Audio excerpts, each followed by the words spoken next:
Alright, what is going on today, guys? I want to discuss one of my opinions here. I'm sure this opinion is going to be heavily debated, but, you know, I think mostly what I say is definitely going to make a good point here. But I personally believe that the Cherokee XJ here is one of the best off-road vehicles made, period. Now, we're talking about production vehicles. I'm not talking about like a sand rail or like some Razor, you know, Polaris, whatever. Nothing like that. I'm talking like an actual production vehicle that you buy at like a... Well, I guess a Razor would be a production vehicle, I guess, in a sense. I don't know if a Razor is considered a production vehicle, but I'm talking about, like, I don't know, vehicles that are normal vehicles. I mean, so if you don't know what I'm talking about, just click off the video because you're completely lost. So I'm talking about like a normal vehicle, like a pickup truck, or you know, the trucks down the road, or SUV, whatever. I'm talking about like normal stuff you buy at like a Chrysler dealership, whatever. Nothing custom made or extremely built. So let's just get that out of the way. But back to, you know, why I feel the Jeeps, at least Jeep Cherokees, are the best off-roaders you can get. You know, for one, they have really good ground clearance right from the factory. I mean, right from the factory. As you can see, I know this is lifted, it's not factory height anymore, but as you can see, everything is tucked up underneath. The frame, or the uniframe, I guess you could say, is tucked up pretty high, you know, compared to where the body is. So it has pretty good ground clearance. And, you know, stock Jeeps, I've seen them go through a lot of stuff. I mean, they can't go through like really deep mud or anything like that, because, you know, the tires you can fit, you can only, you know, get really small tires when they're stock. But, you know, we'll say you had a completely stock Jeep, you know, they plow through snow, no problem. They pretty much can really go through anything besides like real thick mud. They drive through water fine. You know, they really do great because they have great ground clearance. And that's one of the major things right off the bat. I mean, you want to start getting off-roading, the first thing you want is a car that has good ground clearance. So the better you get from the factory, you can really only upgrade it past that point. Because I know, you know, I've kind of become a Chevy hater on this channel, but a Chevy, for example, their frames usually sit really low. I mean, my friend had a 99 Blazer or whatever, I don't know, whatever the S10 style Blazers were. He had like a Blazer like that, and his frame sat really low, and he'd always get caught up on stuff all the time. As, you know, I'd have my Jeep out there. Granted, I had a lift kit and his was stock, but, you know, when I had my Jeep with a 3-inch lift and 32-inch tires, my white Jeep, I never had any issues that he was having with ground clearance. And I guarantee you if my Jeep was stock, I wouldn't have had the issues because the stuff that I was going in really wasn't that bad at all, and he was like struggling. So obviously tires play a factor, but, you know, ground clearance on these is great. They're perfect. Number two reason why the Jeeps here, at least the Cherokees, are one of the best off-roaders is how small they are. I mean, this is a super compact little SUV. I mean, they're super compact, and they're somewhat, I don't want to say that they're roomy because they're not. They are kind of compact, but considering how small they are, like as you can see, it's kind of tight in here. The back seat is a little tight too, but considering how small it is, it's really not that bad. And especially when you fold down these seats, you actually get a decent amount of room in the back. I've put quite a bit of stuff in the back here. I know plenty of people that literally have like moved out of their house in Jeep Cherokees. You know, they actually have quite a bit of room. Especially you get a roof rack, you can start strapping stuff up to the roof. So, you know, they're small, but they actually have a decent amount of room. And when you're off-roading, you want to have room back there.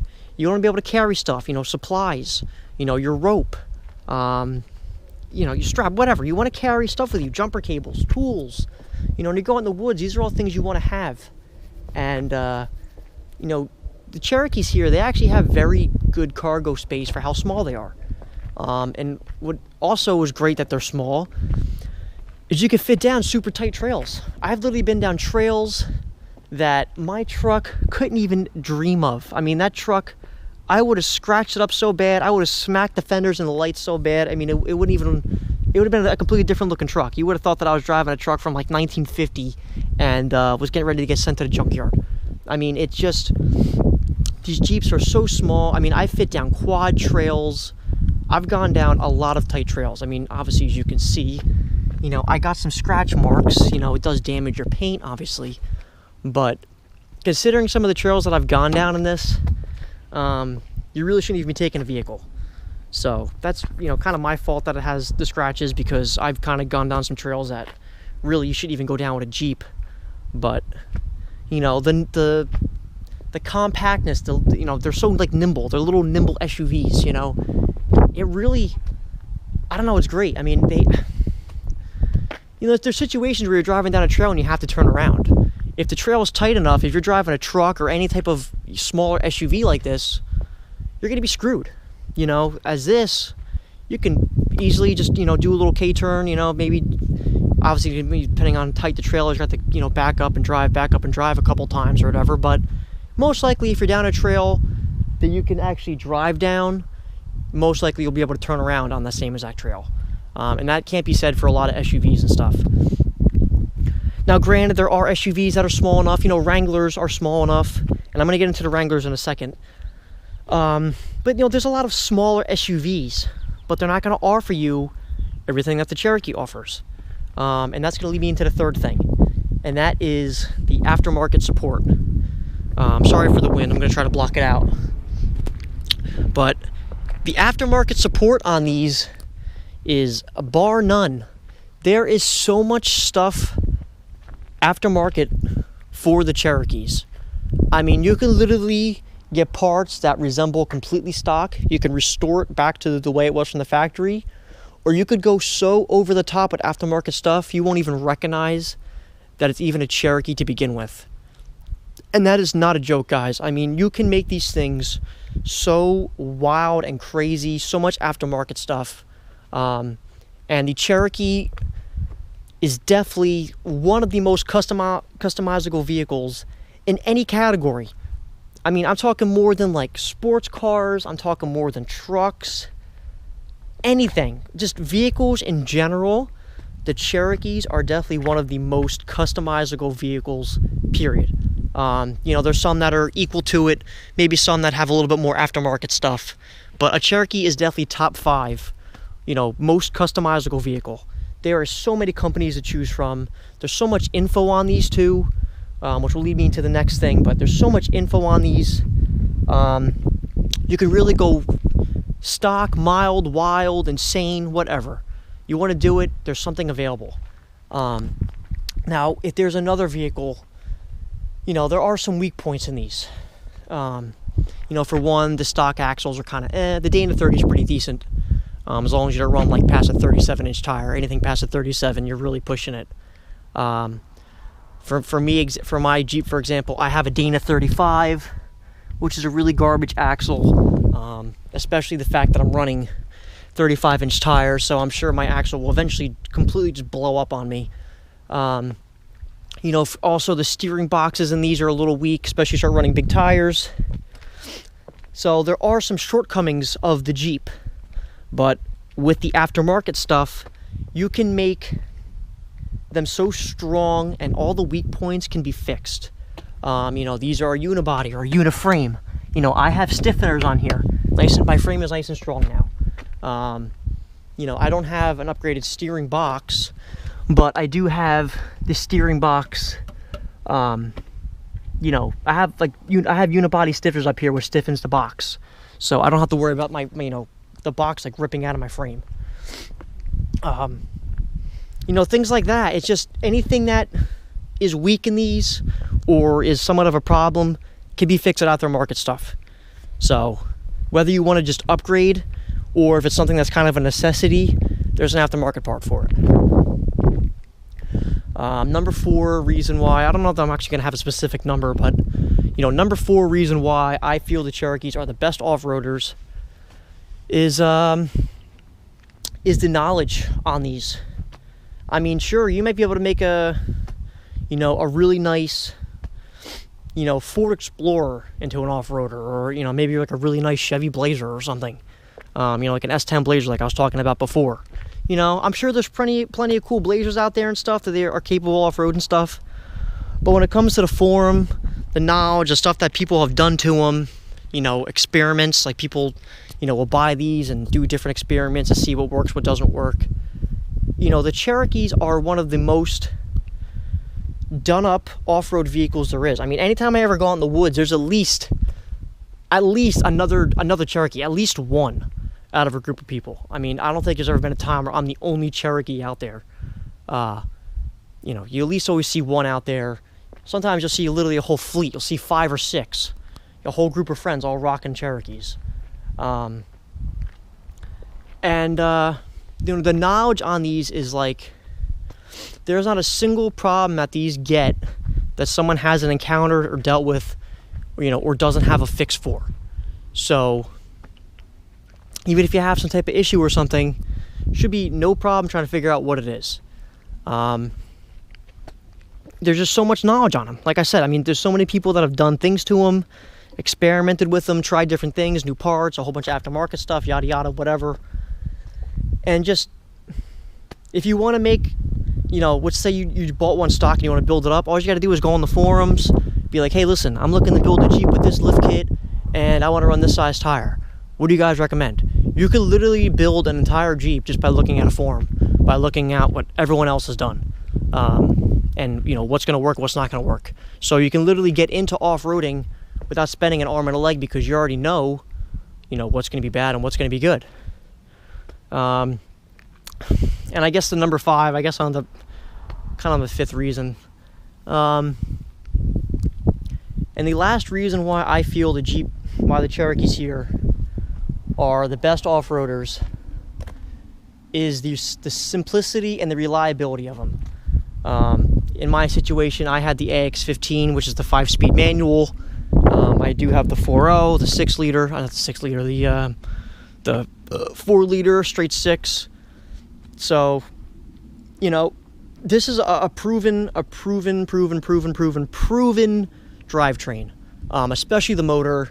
The 4.0s in these, the straight 6s, are just fantastic motors. It takes quite a bit to blow them up. You have to really neglect them and be completely carefree for the motor to blow up. So, the motors in these are super strong. Now, we had spoke about the axle before, which is kind of weak, but like I said, there's a bunch of aftermarket stuff you can do. There are things you can do with the axle. A lot of people just swap them out. That's eventually what I'll probably do. I'll swap in a new axle. But, that's swapping an axle is not that big a deal compared to doing a motor rebuild. And like I said, I do have the 5-speed. Now, I will say the 5 speeds are not as strong as the AW4s, which is the automatic. The automatics are like really bulletproof, even more than the manuals, I'd say. But the cost to rebuild a manual is a lot cheaper than an automatic. And personally, I think it's a lot more fun driving, and I like kind of have more control off-roading with the manual. So I'm really glad I got a manual. But even so, the manual is still a fantastic option. They are great. I don't know, just the overall simplicity and reliability on these is just, you really can't beat it. I mean, sure, maybe, like I said, you could build yourself a nice Blazer or something or whatever, but I personally don't think it's going to be reliable as one of these Jeeps. Now, I will say the more advanced stuff you get in the Jeep, the more things will break. If you have power windows, power seats, if you got a lot of like electronic stuff, expect some of that stuff to go bad. It kind of is what it is. But if you have like more of a bare bones Jeep, manual windows, manual everything, a lot of the stuff's not going to break on it. You should be okay for the most part. So, I don't know. Those are the reasons why I think the Jeep Cherokee is one of the best off-roaders you can get. Now, you're probably wondering, what about the Wrangler? Because I would say we're just talking strictly about Jeeps. How would a Cherokee be better than a Wrangler? Now, the Wranglers are excellent off-roaders. I'm going to exclude the YJ because the YJs do not wheel as good as the Cherokees in my opinion. Just because of the fact that they have leaf spring front and rear. So they kind of don't have the same, they don't have the same flex.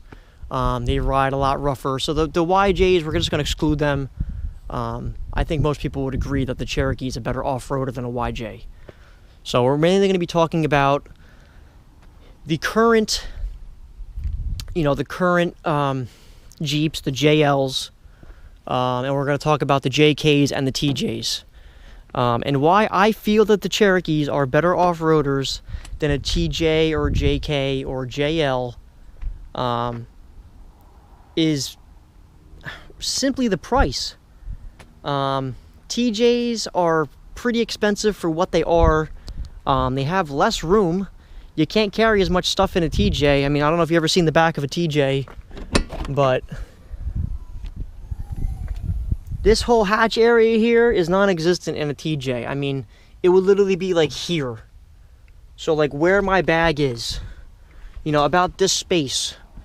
Like I said, right around the wheel well here is where a TJ ends. They don't have this extra, whatever it is, extra 7 inches, 8 inches here. Extra half a foot, whatever. It may not seem like a lot, but it's quite a bit. And they also have, Cherokees have way more interior room than a TJ could ever dream of. Now, in some situation that's good because you're smaller, you can fit down even tighter trails than a Cherokee could fit down. And the Cherokees also have coil front and rear, as this is coil up front and leaf spring in the back. Now you can convert them. There are people that do 3-link setups or 4-link setups, through both sides, and that is a really good setup. But I don't know, with the leaf springs, I kind of like the setup better on Cherokees. I kind of like the front end with the coil and leaf spring in the rear, simply for the fact you can kind of fit a little bit more weight. You can fit more stuff in here, and they also tend to balance a little bit better.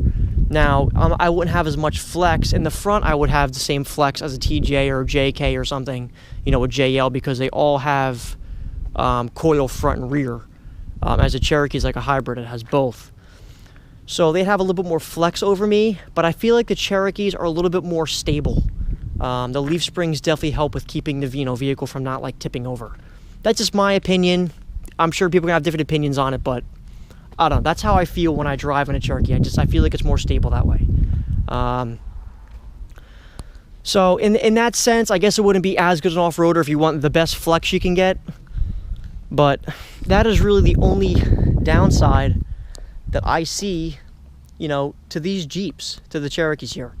From the factory, factory to factory, a Cherokee is not going to be as good as an off-roader as a JK or a JL. I'd say a TJ, they're probably about the same as a TJ stock for stock. TJ might be slightly better, but once again, you're not going to get into one of those Jeeps. I could build a $20,000 Jeep, and I could climb straight up a mountain compared to a $20,000 JK, and I can go to the grocery store to pick up some milk. So that's really the difference. The price that you get into off-roading with a Cherokee is way less than any TJ or JK or JL you could ever build. And the aftermarket on these seems to be a little bit more. I mean, I see more aftermarket stuff with the Cherokees. Now the JLs and the JLs are somewhat new, so there's not as much aftermarket stuff. The JKs have tons of aftermarket stuff. And the TJs have tons of aftermarket stuff. So when it comes to aftermarket, the JLs are last. But that's not really the Jeep's fault. They're still fairly new, so there's going to be less stuff. But I don't know. That's just my opinion. Some of the reasons why I think that they're the best off-roader you can possibly get. So make sure you guys like, comment, subscribe. More videos coming. And any questions, anything like that, just let me know down below. I'll answer whatever I can. Give me your opinion. If you know any cheaper off-roaders or whatever, let me know, because I'm curious to know. I want to see maybe see some different builds out there. What people have done and how much it's cost. So All right, I'll see you guys in the next video. Take care.